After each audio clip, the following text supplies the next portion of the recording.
এ দেবী, কি এগুলো জামা কাপড় তুমি? আমি তো বুঝতে পারছি না, এত জামা কাপড়। এই দেখো না, হ্যাঁ, কত জামা কাপড় দেখো। ইরে বাবা, আমি নিজেই পরে যাবো। একটু দেখে সাবধানে নামো। বাবা, এত জামা কাপড় বলে, এ কদিনের জামা কাপড়? একদিনেরই। কালকে মেলে গেছি আর আজকে এই দেখো, হাত ইরে, ব্যথা হয়ে যাচ্ছে, নিয়ে যেতে পারছি না। কি বলবো বলো। এই সাবধানে নামো দেবী। বাবা, এ যা দেখেই তো আমার ভয় লাগছে। যেমন বাসন দেখেছো তেমন এই হ্যাঁ, জামা কাপড় দেখে দেখো। দেখে বললেই আসো। আমার মুখ বাজে, আমি ঝগড়া করি। হ্যাঁ, আর কি। দেখো বাবা, দেখে দেখো।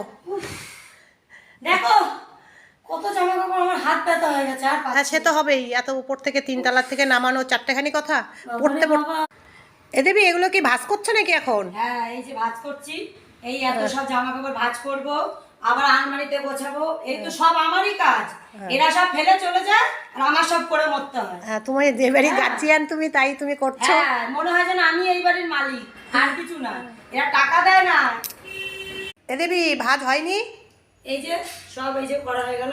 ও। বসলে কি হয় এত জামা এত কাপড় বলো তো? দেখি বাবা। এই যে দেখো, সব। ভাঁজ করেই এতটা, আমার হ্যাঁ। ভাবো কত ছিল। হুম, এই যে ভাঁজ করলাম, এই পাটে পাটে এই দেখো সব এই জামা কাপড় সব পাটে পাটে রেখে এই গুছিয়ে দিয়ে যাচ্ছি, এই গুছিয়ে দিয়ে যাচ্ছি। এই দেখো সব গোছানো। হ্যাঁ, আবার কালকে সকালে এসে দেখবো চারিদিক ছড়ানো।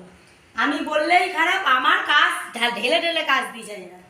আর এদের কাজ কি? ঠিক আছে, গুছাও, আর কি করবো বলো।